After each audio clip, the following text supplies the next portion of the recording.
Você sabe o que define uma igreja genuinamente cristã? Não? Então vem comigo e juntos vamos aprender na palavra do Senhor nosso Deus, estudando hoje as lições da CPAD na classe dos adultos. Vamos lá?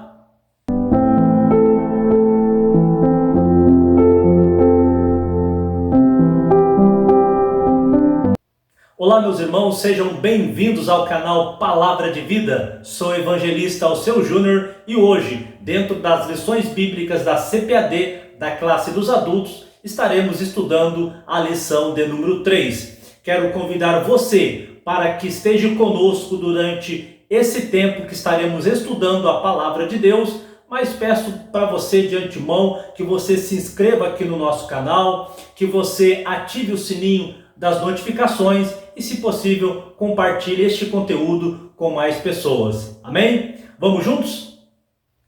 Meus irmãos, estamos de volta aqui no canal Palavra de Vida, agora para estudarmos a lição de número 3 das nossas revistas da Escola Bíblica Dominical, na classe dos adultos. Lembrando que neste trimestre nós estamos estudando sobre o tema central, que versa sobre o corpo de Cristo, ou seja, a doutrina da igreja, ou, como é conhecido na teologia sistemática, eclesiologia, o estudo da igreja. Então, quero convidar você para que juntos possamos estudar e aprender e crescer com Cristo na sua palavra. Amém?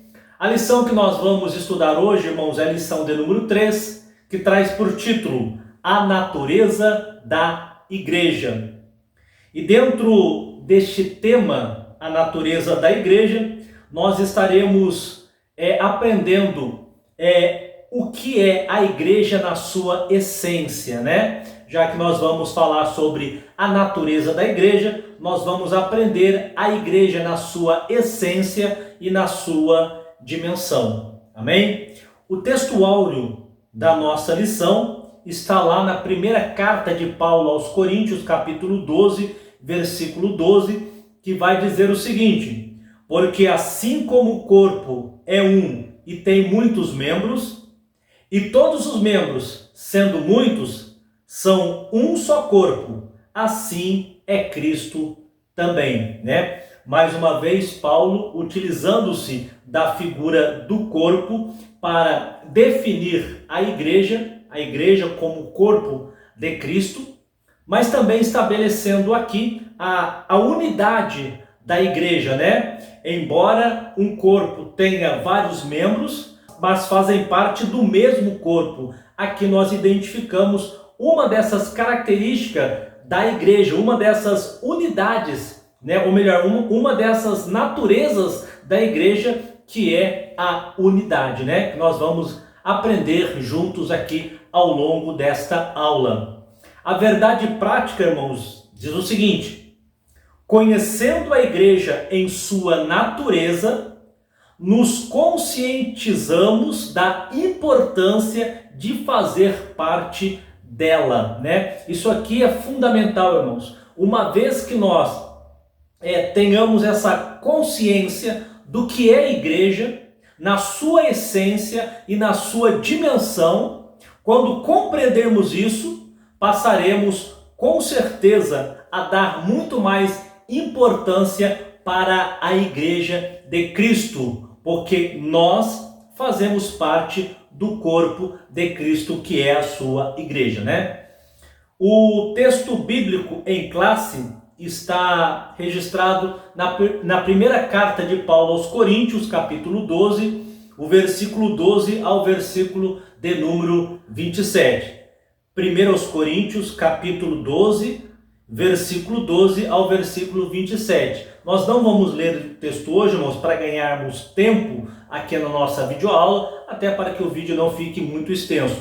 Mas eu já te recomendo e oriento para que você leia o texto bíblico, né? Analise o texto bíblico, com certeza ele é a base do desenrolar aqui da nossa lição, tá bom? Vamos aqui para os objetivos da lição, né, proposto aqui pelo comentarista. Ele destaca 3 objetivos da lição. O primeiro objetivo: destacar a natureza bíblica da igreja, fundamentada na doutrina dos apóstolos e conduzida pelo Espírito Santo, né? Então nós vamos aqui ao longo desta aula trabalhar, né, dentro desse objetivo, destacando a natureza da igreja. Segundo objetivo, apresentar os aspectos naturais, visíveis e invisíveis da igreja, né? Aqui no segundo objetivo, nós vamos trabalhar, né, esse conceito da igreja local, da igreja universal, visível e invisível, né? E no terceiro objetivo da nossa lição, nós vamos elencar a unidade da igreja como aspecto central que revela a sua identidade cristã neste mundo. Então, no terceiro tópico, no terceiro objetivo da lição, nós vamos trabalhar, né, alguns conceitos falando também da unidade da igreja, né? E a igreja, de fato, ela é um grande mistério, porque ela é a igreja que estabelece uma unidade na sua diversidade, né? Se nós compararmos aqui com o nosso corpo, nós temos vários membros, mas que juntos formam a unidade que é o corpo, né? Transferindo isso para a igreja é a mesma coisa. Nós temos uma diversidade dentro da igreja, porque são vários membros, mas que de forma unida formam então aí a unidade da igreja. Então nós vamos trabalhar isso no terceiro objetivo da lição. Passamos agora, irmãos, para a introdução da nossa lição, que diz o seguinte: o estudo sobre a natureza da igreja deve analisar aquilo que ela é em essência, né? Então nós vamos estudar aqui sobre a essência da igreja, o que ela é na sua essência, né? Ao estudarmos sobre a natureza da igreja, estamos estudando, né, o que a igreja é na sua essência. E a pergunta que nós fizemos no início desse vídeo, né? O que define uma igreja genuinamente cristã? Né? Essa é a pergunta lá no início do nosso vídeo. E é claro, irmãos, que há muitas características que definem a igreja genuinamente cristã, mas nós estaremos dentro aqui da lição abordando apenas algumas dessas características, mas o suficiente para definirmos o que é uma igreja genuinamente cristã. Dentro dessas características que nós vamos trabalhar está a questão da igreja genuinamente cristã, ela ser uma igreja confessional, ou seja, ela se fundamenta na palavra de Deus. Então esse é o sentido de uma igreja confessional, que se fundamenta na palavra de Deus. Também uma segunda característica da igreja genuinamente cristã tem a ver com a dimensão local e universal da igreja, né? Esse conceito do que é uma igreja local, do que é uma igreja universal, visível e invisível, né? Então, essa é uma das características que define a igreja genuinamente cristã. E por fim, né, nós estaremos abordando também uma outra característica que define a igreja genuinamente cristã, é a sua unidade, né? Eu disse agora há pouco, embora haja uma diversidade, seria uma diversidade na sua unidade. Então, são essas três características que nós vamos trabalhar durante toda esta videoaula, que define uma igreja genuinamente cristã. Maravilha? Vamos agora para o tópico 1 da nossa lição, que traz o seguinte: a natureza da igreja na sua dimensão confessional. E nós falamos já, irmãos, na introdução aqui da nossa lição, que esse conceito, né, dimensão confessional da igreja diz respeito ao fundamento da palavra, né? Se a igreja ela é ou não fundamentada na palavra. A igreja ela tem como sua regra de fé a palavra de Deus. Ela tem como regra de fé a Bíblia Sagrada. Então essa, sem dúvida, é uma característica muito importante, né? Essa dimensão confessional. E aqui no tópico 1 nós vamos trabalhar sobre essa ideia, né? A natureza da igreja na sua dimensão confessional. E o item 1 desse tópico fala sobre o fundamentada na palavra, né? A igreja genuinamente cristã, fundamentada na palavra. Uma igreja verdadeiramente bíblica é firmada na palavra. Então o comentarista já começa aqui, irmãos, deixando bastante claro isso. Uma igreja que nós podemos dizer que ela é verdadeiramente uma igreja bíblica do ponto de vista contido na palavra de Deus, se nós olharmos para alguma denominação e dissermos ela é uma igreja genuína nos padrões bíblicos, ela precisa ter como fundamento a palavra de Deus. Então o comentarista já deixa claro no início desse subtópico 1 sobre esse conceito do fundamento da palavra de Deus. Nesse aspecto, né, sobre o fundamento da palavra, primeiramente a igreja ela tem Cristo como a sua palavra encarnada e a sua palavra viva. Então, a primeira questão dentro dessa dimensão confessional, já que nós estamos falando sobre uma igreja fundamentada na palavra, nós temos a própria palavra do nosso Senhor Jesus Cristo. O que ele proferiu enquanto aqui na terra, né, todos os seus ensinamentos, todas as suas parábolas, tudo que foi registrado nas Sagradas Escrituras da palavra encarnada, da palavra viva, ou seja, aquilo que recebemos diretamente de Cristo, né? Então, nós temos como fundamento justamente esse primeiro aspecto, né? Que é a própria pessoa de Jesus Cristo, como sendo aquele na qual a igreja fundamenta-se na sua palavra. Veja o que diz lá no Evangelho de João, né? Um texto muito conhecido, João capítulo número 1 e o versículo 1, olha o que diz lá: no princípio era o verbo, e o verbo estava com Deus, e o verbo era Deus, né? A palavra verbo aqui significa palavra, né? Então, ou seja, no princípio era a palavra, e a palavra estava com Deus, e a palavra era Deus. Ou seja, o fundamento da igreja, baseado na palavra, temos como primícia, né, como primeiro, a própria pessoa de Cristo, como palavra encarnada, como palavra viva, como diz aí João capítulo 1, versículo 1. A igreja bíblica possui Jesus como o seu fundamento, né? Isso aqui é basilar, até porque o próprio Senhor Jesus Cristo, irmãos, ele já disse isso, né? Lá no Evangelho de Mateus, ele diz o seguinte, quando ele tem aquela conversa com Pedro, né? Quando pergunta, olha, quem os homens dizem que eu sou, né? E aí os discípulos começam a responder, olha, uns dizem que o Senhor é João Batista, outro diz que o Senhor é Jeremias, outro diz que o Senhor é Elias. E aí Jesus se volta para os discípulos e diz, e vocês? Quem vocês dizem que eu sou? Né?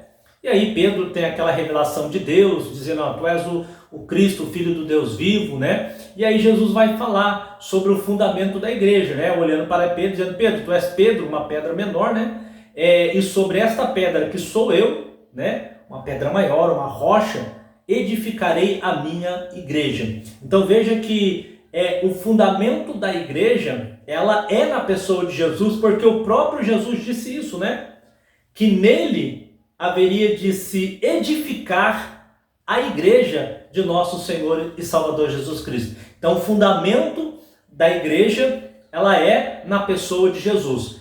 E o fundamento sendo, irmãos, na pessoa de Jesus, essa primeira perspectiva, né, da dimensão confessional é relacionada à própria palavra de nosso Senhor Jesus Cristo, ou seja, a palavra encarnada. O próprio Jesus, quando esteve aqui, proferiu suas palavras, seus ensinamentos. Então, o fundamento da igreja começa primeiramente pela própria palavra encarnada nos termos do Evangelho de João, capítulo 1, versículo 1. Uma igreja verdadeiramente bíblica, ela é centrada em Jesus, né? A igreja que não tem como centro Jesus, ela começa a sair daquilo que nós podemos chamar de igreja verdadeiramente cristã, né? Ou genuinamente cristã. Bom, a palavra encarnada na pessoa de Jesus é a primeira perspectiva da dimensão confessional, né? A segunda, né, perspectiva dessa dimensão confessional diz o seguinte: uma igreja bíblica é fundamentada nas escrituras sagradas, a palavra inspirada. Então nós temos a palavra encarnada, ou seja, aquilo que Jesus trouxe, que Jesus disse, e temos também a palavra inspirada, ou seja, aquilo que o Espírito Santo, utilizando escritores, né, inspirados, para que trouxesse textos sagrados, né? Então nós temos essa segunda perspectiva, que é a própria palavra de Deus, a inspiração divina. Como nós já falamos em outras oportunidades, a Bíblia, ela é a inerrante, né, a infalível palavra de Deus.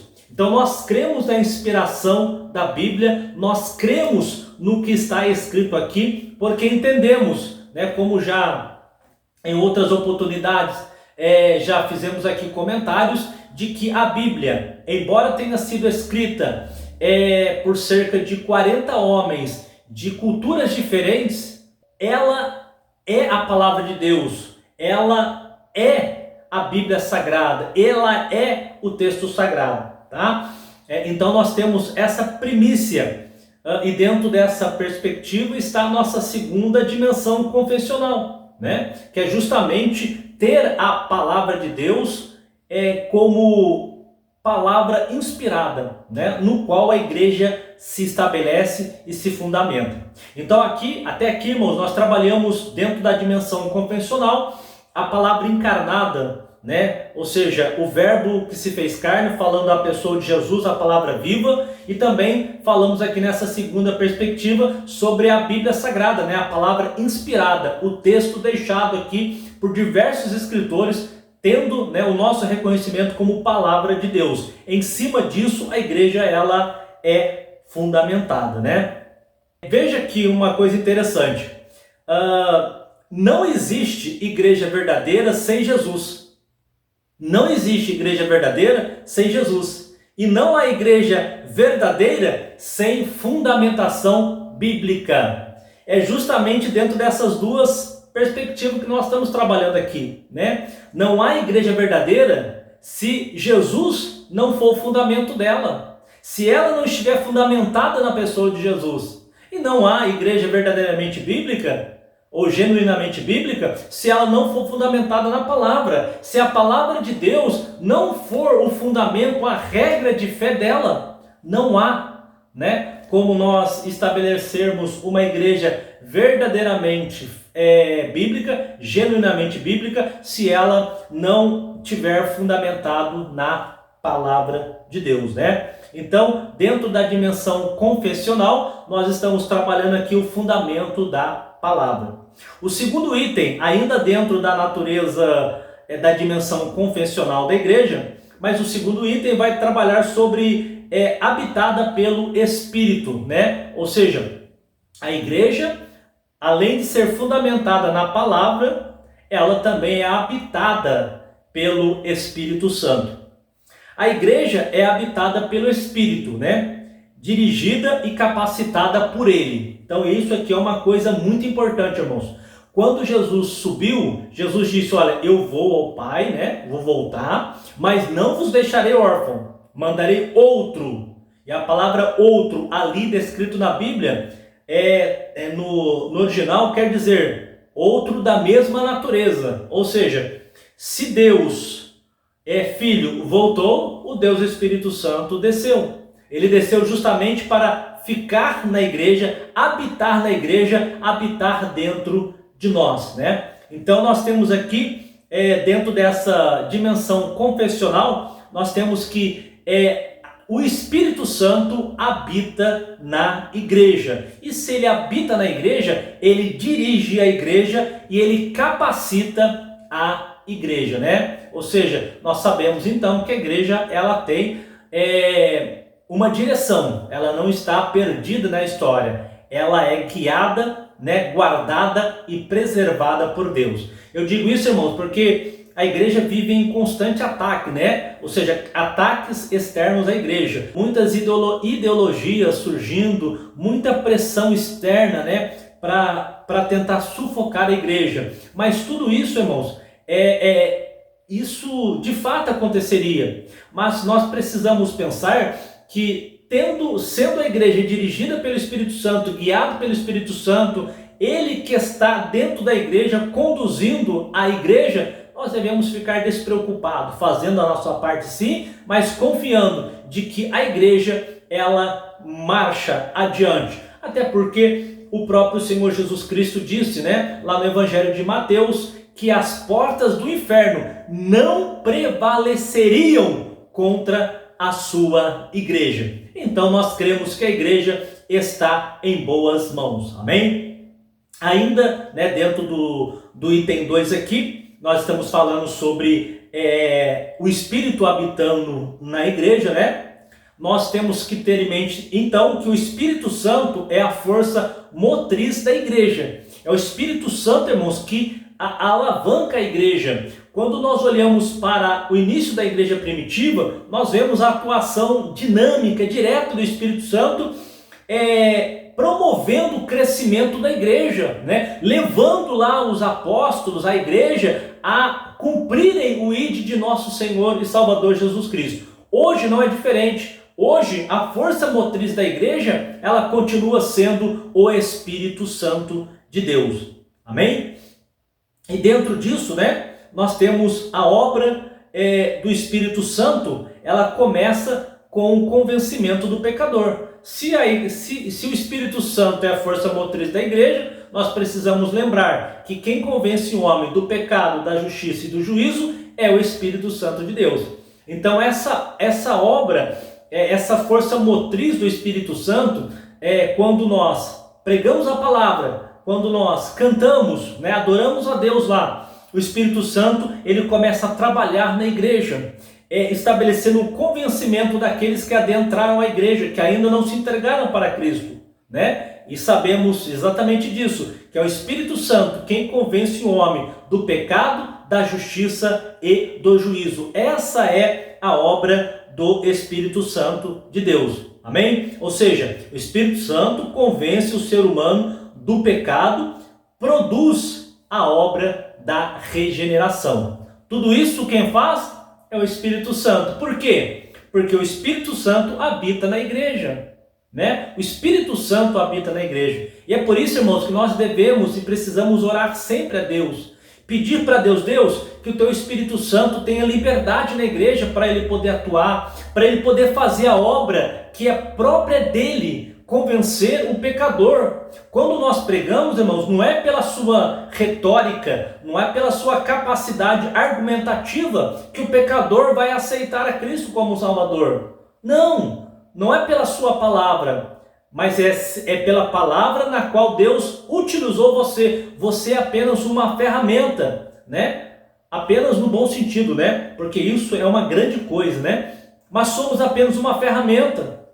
Ou seja, a força, ela vem de Deus. O convencimento por intermédio do Espírito Santo de Deus. Nós temos lá em Atos 16 e 14, né? Justamente a ocasião em que Deus abriu o coração de Lídia, né? E ali temos uma poderosa obra do Espírito Santo, né? Então é o Espírito Santo que vai trabalhando no convencimento, dizendo, né? Que nós devemos aceitar Jesus. Ele vai trabalhar lá no coração. Então quem vai trazer esta consciência, né, para o pecador é justamente o Espírito Santo. É ele quem convence. Repito mais uma vez, é ele quem convence o homem do pecado, da justiça e do juízo, né? Então o Espírito Santo habita na igreja. E o terceiro ponto aqui do tópico 1, quem faz parte da igreja anda no Espírito. Ora, se o Espírito ele atua na igreja, quem faz parte da igreja tem que andar no Espírito, né? Se é ele que comanda, né? Uma coisa meio bastante lógica, né? Mas vamos adentrar aqui neste item. Agora, regenerado, o cristão passa a andar ou ser dirigido pelo Espírito, né? Isso aqui é interessante, irmãos, porque nós falamos no subtópico anterior de que o Espírito Santo é que faz a obra regeneradora, ou seja, ele vai trabalhando no coração do pecador ou do novo convertido e vai dizendo para ele, olha, você precisa deixar isso, deixar aquilo, né? Isso não pode mais fazer. Quem faz esse trabalho regenerando a pessoa é o Espírito Santo de Deus. O Espírito Santo que vai trabalhando, ou seja, é o Espírito Santo agora que vai dirigindo a vida deste novo membro da igreja, desse novo convertido, né? Como Paulo diz, olha, agora já não vivo mais eu, mas Cristo vive em mim. Então Cristo vive em nós por intermédio do seu Espírito, ou seja, o Espírito Santo quem vai dirigindo, né, o crente regenerado. É ele que vai trabalhando, né? Às vezes nós estamos num ambiente, o Espírito Santo fala para nós, olha, isso não é para você. Então você acaba saindo daquele ambiente. E este ato, né, de ouvir a voz do Espírito e sair é o que caracteriza a direção do Espírito. Ou seja, nós somos dirigidos pelo Espírito Santo de Deus, né? Até porque somos pessoas que foi um dia regenerada pelo Espírito Santo de Deus, né? Olha só, irmãos, uma outra questão aqui. O fracasso na vida espiritual está no fato de não andarmos na esfera do Espírito Santo. Isso que é uma abordagem que o comentarista traz aqui, mas é muito relevante isso, irmãos. Muito relevante. Acabamos aqui de dar o exemplo do crente sendo guiado pelo Espírito Santo, né? Ou seja, o dono, aquele que conduz a igreja, que é o Espírito Santo de Deus, é aquele que também dá força para que nós caminhemos também. Como diz aqui o subtópico 3, quem faz parte da igreja anda no Espírito. Então é o Espírito que nos dirige, é o Espírito que nos orienta, é o Espírito que nos conduz, né? Mas por que vemos muitos fracassos espiritual? Muitas pessoas abandonando a igreja, muitas pessoas desanimadas, muitas pessoas sem perspectiva de vida, né? E por que nós vemos tudo isso? Certamente, né? E aqui deixo aqui a minha singela opinião, pelo fato de não estar andando no Espírito, ou seja, não estar dando ouvidos à voz do Espírito Santo, não estar caminhando no Espírito Santo. E como igreja, né, que somos, né, na forma coletiva da palavra, nós somos guiados pelo Espírito Santo, né? Então, não sei como está a sua vida espiritual, não sei o que você tem passado, mas eu te digo nesta videoaula, meu amigo, minha amiga, meu irmão, né, que você possa dar crédito à palavra de Deus e deixar que o Espírito Santo de Deus guie a tua vida. E você vai ver que haverá uma mudança, né? Um virar na sua vida, um virar de página na sua vida, em nome de Jesus. Amém? Bem, meus irmãos, assim nós vencemos aqui o tópico 1, falando da dimensão confessional da igreja, né? Dentro da perspectiva do fundamento da palavra, do Espírito habitar na igreja e de que quem faz parte da igreja anda no Espírito, tá bom? Então essa primeira perspectiva, essa primeira dimensão, que é a dimensão confessional. Bem, meus irmãos, chegamos aqui ao tópico 2 da nossa lição, onde estaremos falando sobre a natureza da igreja nas suas dimensões local e universal. Esse é o tópico 2. No item 1 desse tópico, nós vamos falar sobre a igreja local e visível, tá? Quando nós falamos da igreja local e visível, irmãos, nós estamos falando em relação ao espaço geográfico, tá? Já que nós vamos trabalhar a dimensão local e a dimensão universal da igreja, né? O primeiro local diz respeito à parte geográfica da igreja. A igreja localizada fisicamente, geograficamente, o endereço, né? Então isso é uma igreja local, ok? A igreja onde você vai, por exemplo, ministrar a sua aula da escola bíblica dominical. A sua igreja, onde você vai ministrar a sua aula da escola bíblica dominical, ela tem um endereço, ela tem um espaço geográfico, ela tem uma localização. Isso é a igreja local, perfeito? E obviamente, né, e aí por uma questão de analogia, né, essa igreja local é uma igreja visível, perfeito?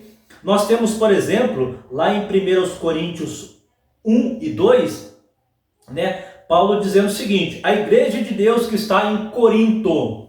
Veja que Paulo utiliza, né, a expressão igreja, e aqui nós podemos definir como uma igreja local, porque ele define a localidade dessa igreja, né, falando da igreja que está em Corinto. O outro exemplo, né, e aí vai ser dito por Pedro, na primeira epístola de Pedro, capítulo 1, versículo 1, Pedro vai dizer o seguinte: aos estrangeiros dispersos do Ponto, Galácia, Capadócia, Ásia e Betínia. Então nós vemos também aqui a expressão de uma igreja local, definindo aqui a sua localidade, o seu espaço geográfico, beleza? Então, em termos de dimensões local e universal, falando do local, estamos falando de um espaço geográfico, de uma localidade específica, né? Então, isso é a igreja local. Vemos as escrituras se referindo, né, à eclésia, que é o termo grego, né, para a igreja no Novo Testamento.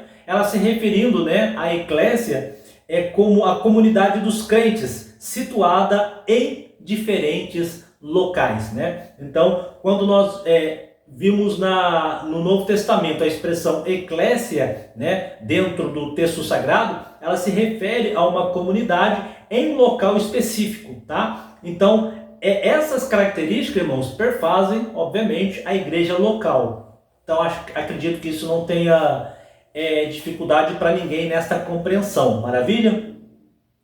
O segundo ponto aqui deste tópico 2, nós vamos falar sobre as particularidades das igrejas locais. Uma vez entendido o que é uma igreja local, agora nós vamos entender as particularidades dessa igreja, né? Ou seja, características dessa igreja, né? Bom, observamos que essas igrejas locais, né, possuem suas particularidades, como eu acabei de dizer, né? Existem características próprias delas, né? Ou seja, os problemas encontrados em uma não eram necessariamente os mesmos da outra. Então essa é uma primeira característica que a gente pode apontar da igreja local, né? Nós temos uma igreja na cidade A e outra igreja lá na cidade B.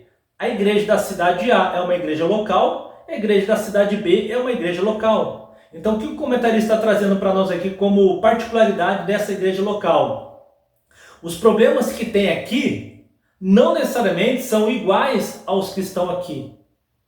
Da mesma forma que a gente pode trabalhar a virtude. As virtudes que tem aqui não são as mesmas que tem aqui, né? A própria igreja de Corinto era conhecida como a igreja que detinha todos os dons, mas era uma igreja também que tinha muitos problemas. E essa perspectiva da igreja de Corinto, né, era diferente de outras igrejas, como a igreja da Galácia, enfim, outras igrejas que nós vemos no Novo Testamento. Então, essa particularidade ela é importante, né? É o que dá justamente essa conotação de igreja local. O que acontece aqui é diferente do que acontece ali. Então, são igrejas independentes e localizadas. E cada local tem os seus problemas e as suas virtudes, diferente da outra localidade, com os seus problemas e também com as suas virtudes. Ok? Então, de modo algum, elas são iguais, né? Um método que funciona em determinada igreja pode ser inadequado em outra igreja, né? Então, isso é interessante quando a gente analisa a igreja da perspectiva local, da igreja falando do espaço geográfico, né? Às vezes nós temos um tipo de trabalho numa igreja e não dá para simplesmente você copiar aquele método, porque não necessariamente vai dar certo ali. O que nós precisamos entender é compreender a característica daquela localidade ali, né? Obviamente, como o Espírito Santo é quem direciona a igreja, né? Pedimos a direção dele e com certeza definirmos as estratégias para trabalhar naquela localidade. Então, essas diferenças, né, vamos pegar dentro desse pacote, é o que distingue, né, é o que dá particularidade à igreja local. São diferentes, né, em problemas, em virtudes, né, em estratégias. Isso é o que define uma igreja local, essas características, essas particularidades. Beleza, irmãos? Acho que isso aqui também ficou claro para nós, né? E o item 3, ainda dentro do tópico 2, nós vamos falar sobre a igreja universal e invisível, né? Já que nós estamos trabalhando dentro da dimensão local e universal. Nós já definimos aqui o que é uma igreja local e pontuamos algumas características, né, e particularidades de igreja local. Uma vez entendido bem o que é uma igreja local, agora nós passamos para a igreja universal e, consequentemente, estamos falando de uma igreja invisível, né? Bom, o que nós podemos destacar aqui, irmãos? Nem sempre é fácil se dar conta do aspecto universal da igreja, porque nesse sentido a igreja não está limitada ao espaço geográfico e físico, tá? Então, se a igreja local ela tinha como característica o espaço físico, a igreja universal é o contrário, ela não tem essa característica geográfica, ou seja, a igreja universal ela é composta por crentes de várias localidades, né, de várias partes do mundo, né, como tem um texto que eu gosto muito lá no livro de Apocalipse, né, que diz de uma grande multidão que está adentrando ao céu, e lá o texto diz que eles foram comprados, né, pelo sangue de Jesus. E era uma multidão de todas as línguas, tribos e nações, né? Então, isso é a igreja universal. Ou seja, é uma igreja que não está limitada ao espaço físico e ela é composta de pessoas de várias partes do mundo. Então, essa é a nossa definição, né? A nossa perspectiva de igreja universal. Não está presa a uma localidade, um espaço geográfico e é composta por crentes de toda parte deste mundo. Assim, a igreja universal é invisível, né? É formada por todos os cristãos regenerados que estão em todos os lugares e por aqueles que já estão também na glória. Então, a igreja universal, irmãos, é esta, formada por crentes de todas as localidades e por aqueles também que já partiram para a eternidade, né? Ou seja, aquele ente querido seu que se foi, né? Que aguarda agora o arrebatamento da igreja e, consequentemente, a ressurreição do corpo, faz parte da igreja universal, né? O comentarista não vai trabalhar aqui, mas nós podemos até fazer uma subdivisão da igreja universal, falando da igreja militante e triunfante. A igreja militante é a que está hoje, né? No próprio termo ajuda a gente a entender. É a igreja essa igreja universal, daqueles que estão vivos, de várias partes do mundo, militando, batalhando, indo em frente, levando o evangelho. Esta é a igreja universal militante.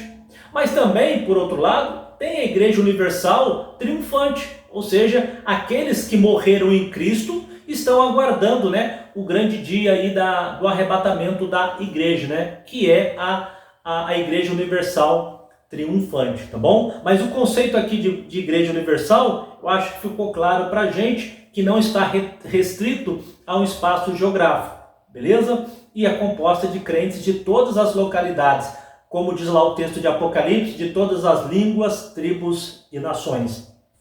Outro ponto importante aqui, irmãos, no item 3 do tópico 2, o comentarista colocou aqui, eu achei assim fundamental, é a diferença do conceito igreja e do conceito denominação, né? Eu sei que às vezes no dia a dia a gente acaba falando como se fosse a mesma coisa, mas olhando para a Bíblia, entendendo o que é igreja, nós começamos a observar que devemos diferenciar igreja de denominação, tá? E aqui a gente vai destacar aqui essa diferença para que nós possamos juntos entender, tá? Numa cidade, por exemplo, pode haver várias denominações, contudo, somente há uma igreja. Olha que coisa linda, né? Já que a gente está falando da igreja universal, ou seja, a igreja que é composta de crentes de todas as nossas nacionalidades, línguas, tribos e nações. E podemos incluir de todas as denominações. Então, dentro de uma cidade, por exemplo, a cidade onde você mora, onde você está ministrando aula, certamente você vai lembrar de várias denominações. E denominação, irmãos, que eu falo, é o nome da igreja. Por exemplo, eu sou da Igreja Evangélica Assembleia de Deus Ministério do Belém. Esse nome, Assembleia de Deus Ministério do Belém, é uma denominação. Assim como tem a sua, por exemplo. Só que, mesmo dentro de uma cidade, havendo várias denominações, a Igreja de Cristo, nesta cidade, ela é uma só. Tanto é verdade que se aconteceu o arrebatamento agora, nós nos encontraremos lá em cima, né? E aí nós temos crentes de várias denominações e que se juntaram à Igreja Universal, né? Espalhada aí por todos os cantos do mundo, né? E também advindo de várias denominações, beleza? Então a denominação é o nome, né, que se dá àquela igreja local, tá bom? Mas é diferente o conceito de igreja e denominação. Uma outra questão aqui que o comentarista coloca, né? A igreja, o conceito igreja, né? Ela é um conceito divino. Ou seja, é a própria Bíblia que dá esse conceito do que é igreja, né? Nós estamos trabalhando esse trimestre sobre o corpo de Cristo, então a igreja é comparada ao corpo de Cristo, né? Agora, denominação, ela já é um conceito humano, né? Eu dei o exemplo da minha igreja, né? Da minha igreja local, né? O nome da denominação é Igreja Evangélica Assembleia de Deus. Esse nome é um nome de origem humano, né? Então o conceito igreja é divino e o conceito denominação, ele é humano.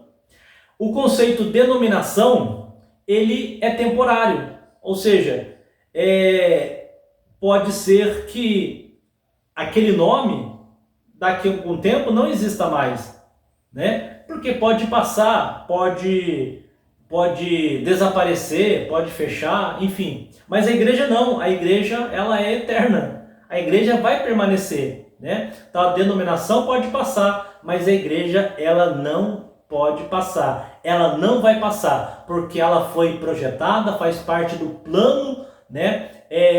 Da salvação estabelecido pelo próprio Deus desde a fundação do mundo, tá? Então veja essas diferenças, né, entre denominação e igreja, que eu acho importante a gente destacar aqui.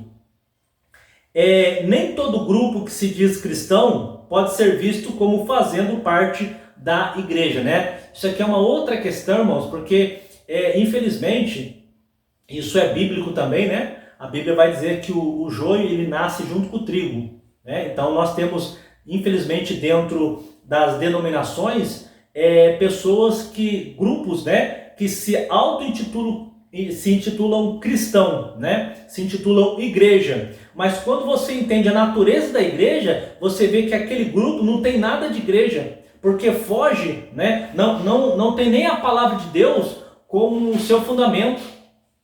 Então, ou seja, estudando aqui a natureza da igreja, a gente consegue olhar para alguns grupos e falar, opa, esse grupo aqui é diferente, né? Ou seja, ele não preenche aqui os requisitos da natureza da igreja.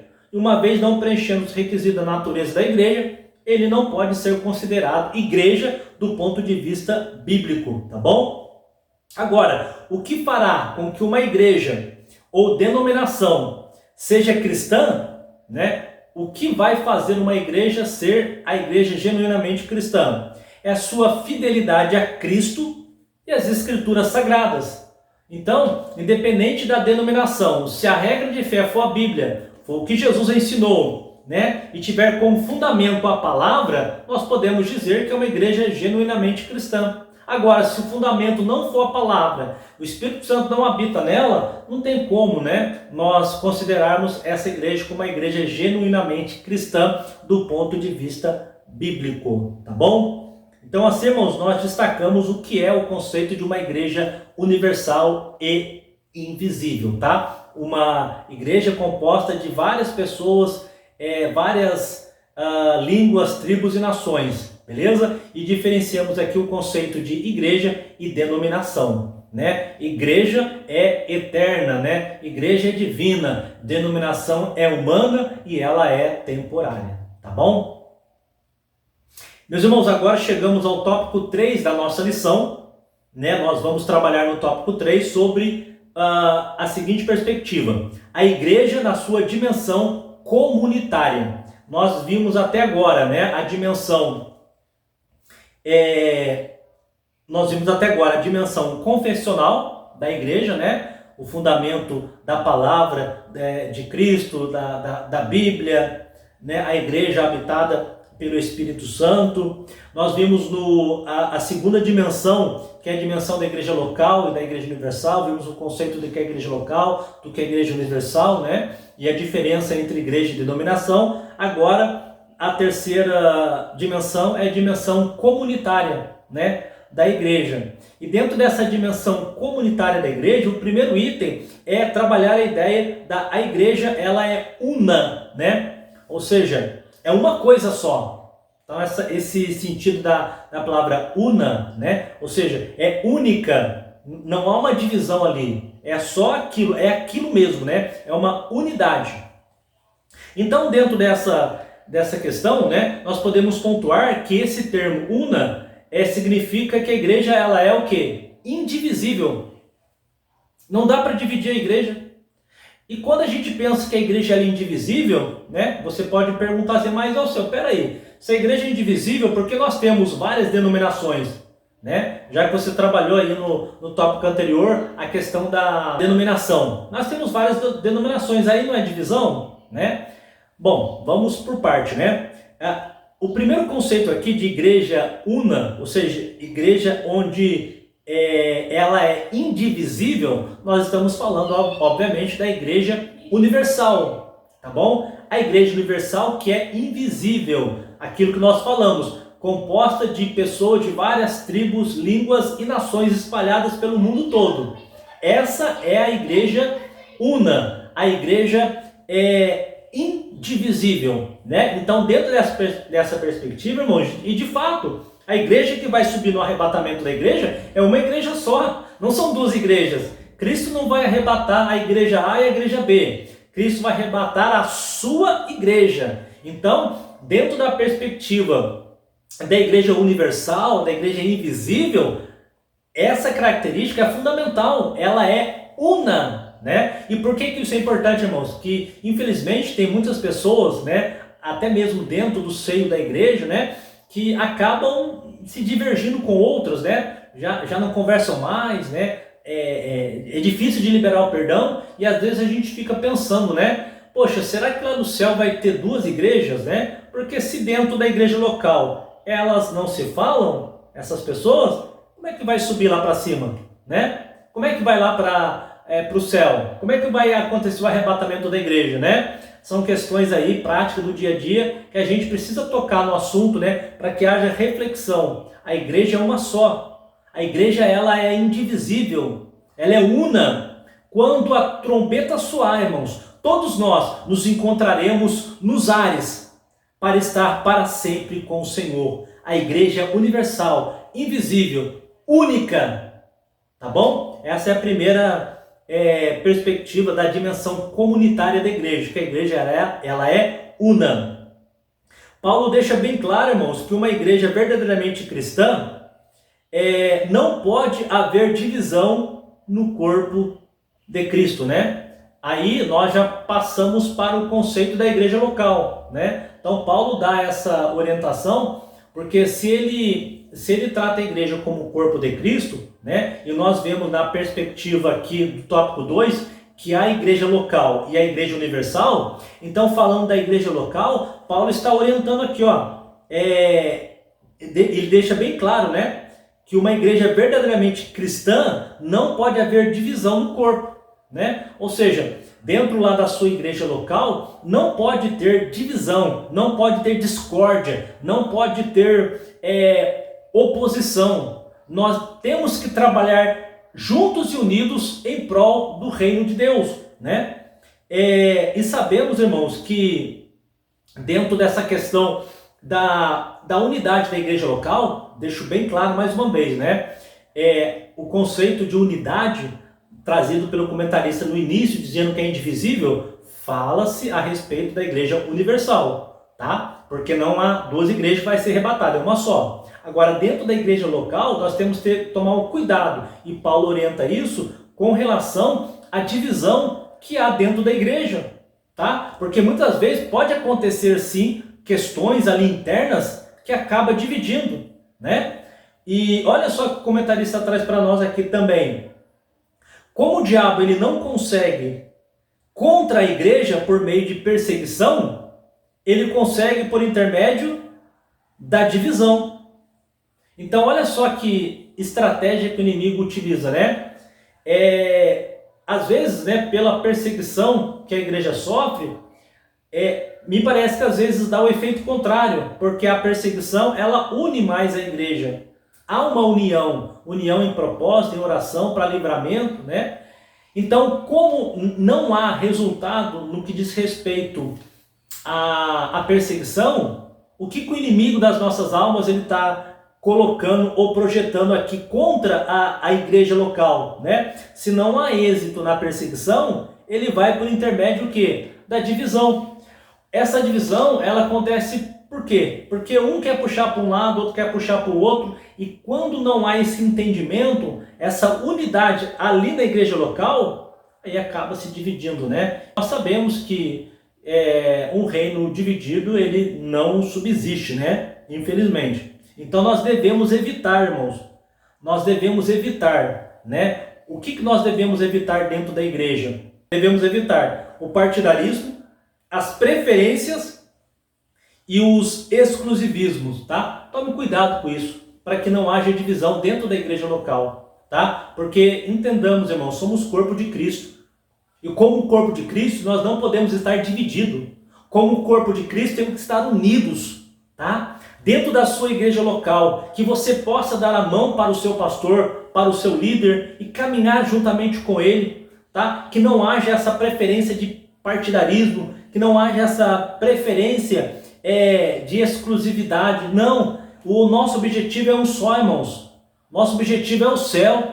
Como diz o apóstolo Paulo, deixo para trás as coisas que ficam e prossigo para o alvo. Que você deixe essas picuinhas de lado, essas fofocas para trás, e juntos possamos dar as mãos com o nosso pastor e caminharmos em direção ao céu, tá? Então que não haja divisão, para que a sua igreja possa se fortalecer, para que a sua igreja local seja uma igreja onde o Espírito Santo habita, comanda e conduz. E você vai ver as coisas maravilhosas que acontecerão, né, se nós entendermos isso e evitarmos esses tipos de divisões que infelizmente há dentro da igreja, tá?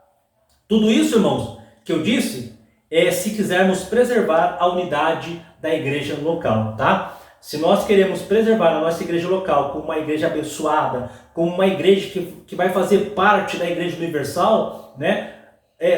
Tomemos cuidado, tá bom? Tomemos cuidado, porque o inimigo tenta plantar essas questões dentro do coração do crente para que haja divisão, para que haja racha. E havendo racha, irmãos, não havendo unidade, não tem como acontecer milagres, a operação do Espírito Santo, né? Porque ele atua na unidade.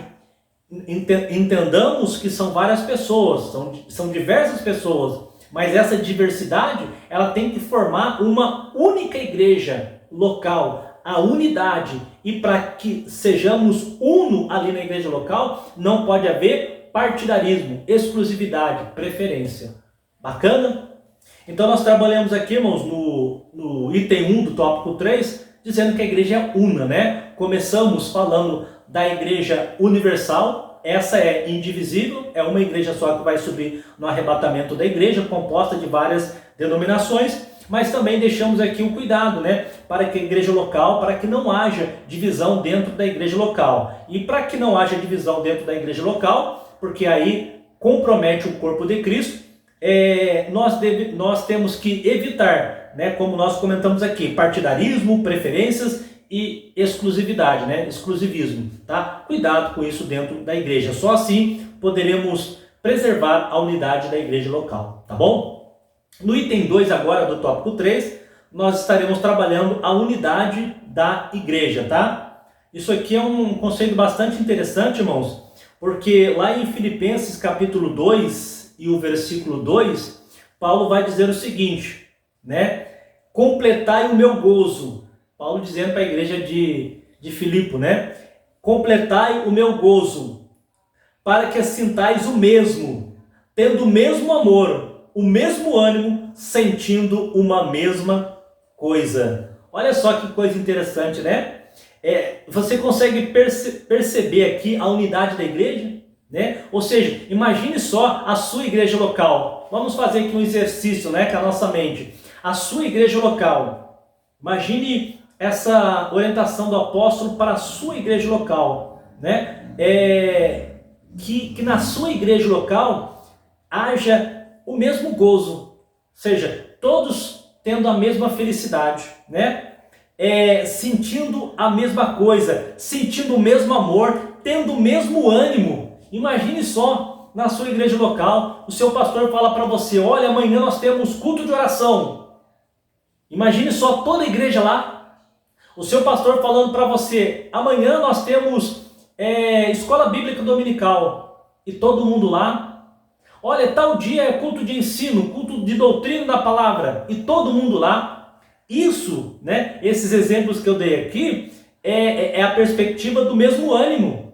Tá? Ou seja, todo mundo com o mesmo ânimo, mesmo objetivo. Então, isso aí, irmãos, nós estamos trabalhando na ideia de várias pessoas. Então, esse mesmo sentimento em várias pessoas é o que forma, o que estabelece a unidade da igreja, né?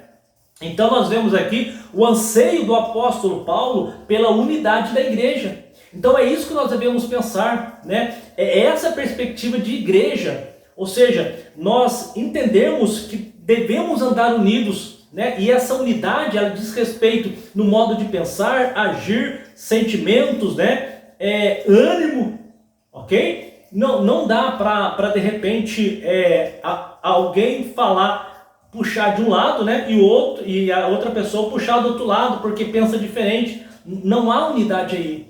Quando alguém vai mais na frente do que o outro, não há unidade aí. Unidade é todo mundo junto, todo mundo no mesmo pensamento, de um lado só, puxando a corda de um lado só, e não puxando de forma oposta, tá? Porque puxando de forma oposta, não há unidade. Aí nós temos a diversidade, mas o conceito aqui é o conceito de unidade, tá bom? Ou seja, todo mundo imbuído no mesmo sentimento, na mesma perspectiva, dentro do que Paulo falou aqui aos filipenses, né? Completai o meu gozo, para que sintais o mesmo, tendo o mesmo amor, o mesmo ânimo, sentindo uma mesma coisa, tá? Então, isso é unidade, que você possa compreender isso, né? E viver essa unidade na sua igreja, né? Comece por você. Às vezes nós esperamos que as coisas aconteçam de forma geral, para depois fazermos. Está errado, irmãos. Nós devemos começar em nós mesmos. Nós temos que ser a mudança que nós esperamos na nossa igreja. Então que comece por você, né? Que você dê a mão para o seu pastor, né? Que você possa caminhar juntamente com ele, né? Na visão que Deus já deu para ele, a direção que Deus deu para ele. Ele é o anjo da igreja e com certeza a sua vida vai ser uma bênção em nome de Jesus, tá bom? E o terceiro tópico aqui do tópico 3, nós vamos falar de diversidade na unidade, tá? E aqui, irmãos, é interessante esse tópico aqui, e é muito maravilhoso, o conceito de unidade na diversidade.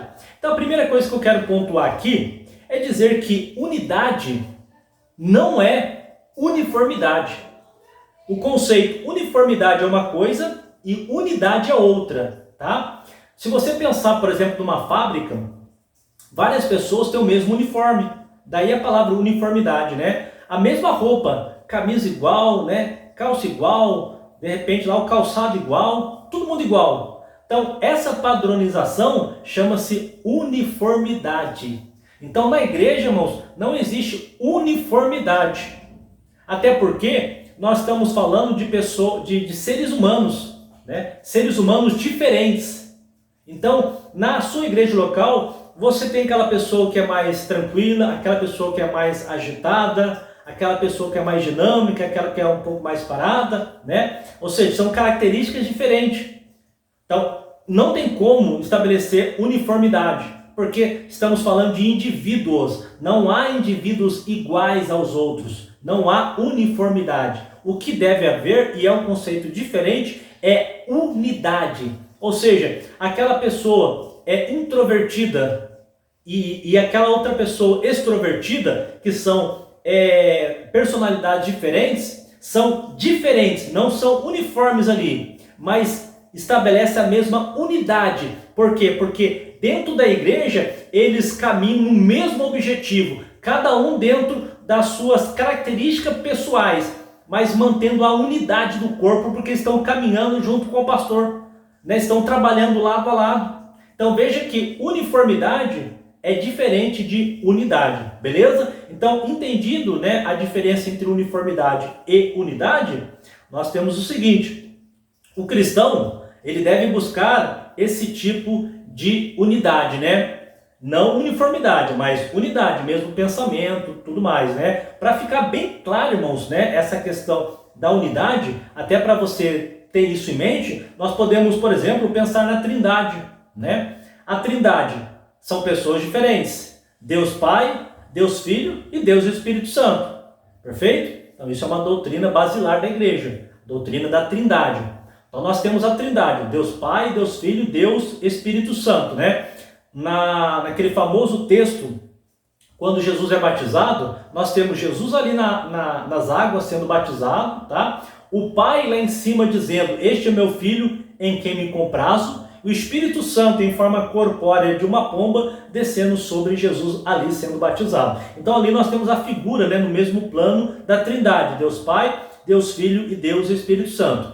Veja que embora sejam três pessoas diferentes, irmãos, diferentes, né? Então não há uniformidade aí, porque são pessoas diferentes, né? Deus Pai, Deus Filho e Deus Espírito Santo. Contudo, há uma unidade perfeita entre eles. Por quê? Porque ambos têm uma mesma essência. Ou seja, são Deus. Olha a unidade aí. E sendo Deus, eles possuem a mesma substância. Ou seja, uma substância divina, né? E neles há um só propósito. Ou seja, o Pai não quer ser mais que o Filho não quer ser mais que o Pai, que não quer ser mais que o Espírito Santo. O propósito é o mesmo. E qual que é o propósito? De salvar a sua humanidade, né? De amar a humanidade. Então o propósito da Trindade, ele é um só, tá? Então mesmo sendo pessoas distintas, né? Ou seja, diferentes, nós temos ali a unidade estabelecida, porque ambos têm um só propósito, um só pensamento, uma só intenção. Então é dentro dessa perspectiva de unidade que o cristão deve buscar a unidade estabelecida na Trindade. Ou seja, na sua igreja local, que haja um só propósito, né? Qual que é o propósito da igreja? Pregar a palavra? Vamos juntos, irmãos, pregar a palavra, né? Deixar as diferenças de lado e nos imbuirmos desta unidade, tá bom? Até porque nós entendemos que não há uniformidade na igreja, porque são pessoas diferentes. Não tem como, né, uma pessoa ser igual a outra pessoa.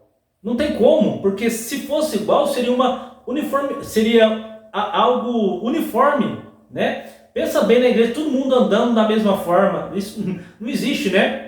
Então isso é uniformidade, mas na igreja não há uniformidade. O que deve haver é unidade. Ou seja, mesmo aquela pessoa tendo uma característica diferente da outra, mas elas se unem, né, na unidade da igreja local, porque estabelece o mesmo propósito, o mesmo objetivo, vão para o mesmo caminho, caminham na mesma direção. Quando eu entendo isso e pratico, aí sim, nós estamos falando de unidade da igreja, tá? E assim, irmãos, somos um em Cristo Jesus, para perseverar no mesmo alvo, tá? Quando eu entendo a unidade, de Cristo Jesus como o cabeça desta igreja, que Paulo a tipifica como um corpo, né? Quando eu entendo que nesse corpo deve haver uma unidade, né? Embora a mão seja diferente do pé, o pé seja diferente do olho, o olho seja diferente do ouvido, né? São membros diferentes, uns maiores, menores, né? Então não há uma uniformidade ali, mas há uma unidade, tá? Por quê? Porque ambos funcionando para o mesmo propósito, indo na mesma direção, o corpo é abençoado. Amém? Espero que tenha ficado claro para você, né, a diversidade na unidade. Bem, meus irmãos, chegamos agora aqui para a conclusão da nossa lição, né? Se você chegou até aqui, Deus abençoe a sua vida, né? Tenho certeza que juntos crescemos aqui no conhecimento da palavra de Deus, tá bom? Mas para finalizar aqui a nossa conclusão, nós vimos aqui, né, que durante toda a lição, que não é possível nos referirmos a uma igreja como sendo cristã se determinadas marcas ou características não estão presentes nela, né? Então não há, irmãos, como a gente dizer que tal igreja ela é uma igreja biblicamente cristã, genuinamente cristã, se não observarmos, né? Se não vermos essas características que nós estudamos aqui ao longo desta nossa aula nessa determinada igreja. Nós falamos da natureza da igreja quanto à sua dimensão confessional, né? Ou seja, dentro dessa dimensão, nós falamos que a igreja ela deve ser fundamentada na palavra do próprio Cristo encarnado, que é a palavra viva, fundamentado nas Sagradas Escrituras, né? Que a Bíblia é a palavra de Deus inspirada, que ela deve ser habitada pelo Espírito Santo de Deus. Vimos também, né, que dentro da dimensão da natureza da igreja, nós temos a dimensão local e universal da igreja, né? Aprendemos aqui o conceito de igreja local, de igreja universal, a igreja visível, a igreja invisível, né? E por fim, nós trabalhamos também dentro da dimensão comunitária, né? Nós falamos aqui que a igreja ela deve ser una, entendendo que a questão da igreja indivisível, ela diz respeito à igreja universal. Ela é indivisível porque somente uma igreja vai ser arrebatada, né? Mas deixamos também como alerta para que a igreja local, essa igreja com espaço geográfico, tome cuidado para que não haja divisão dentro da igreja, né? Nós falamos de alguns cuidados que nós devemos tomar. Então, dentro de toda a aula, nós trabalhamos essas naturezas da igreja, né? Essas características, essas marcas que fazem com que determinada igreja seja considerada igreja bíblica, igreja genuinamente cristã. Amém? Espero que isso tenha ficado claro para todos nós aqui. Destacamos aqui que a igreja local deve ser fundamentada na palavra e habitada no Espírito Santo, né? Como nós acabamos de falar. A igreja também existe tanto no local como universalmente, né? Que nós acabamos também destacando aqui, tá bom? Então foi dentro dessa perspectiva, irmãos, que nós analisamos, estudamos, né? E juntos aqui crescemos na graça e no conhecimento da palavra do Senhor nosso Deus, tá bom? Agradeço aí a sua presença mais uma vez conosco nesta nossa videoaula. Bem, meus irmãos, agora chegamos aqui ao final da nossa lição. Eu quero agradecer a você mais uma vez por ter ficado conosco até esse momento. E se essa aula foi bênção para você, eu já peço para que você deixe o seu like, que você se inscreva no nosso canal e que você nos ajude a compartilhar esta palavra com mais pessoas. Amém? Deus abençoe a sua vida. Nós vamos ficando por aqui e até a próxima, se Deus quiser. Paz do Senhor, meus irmãos.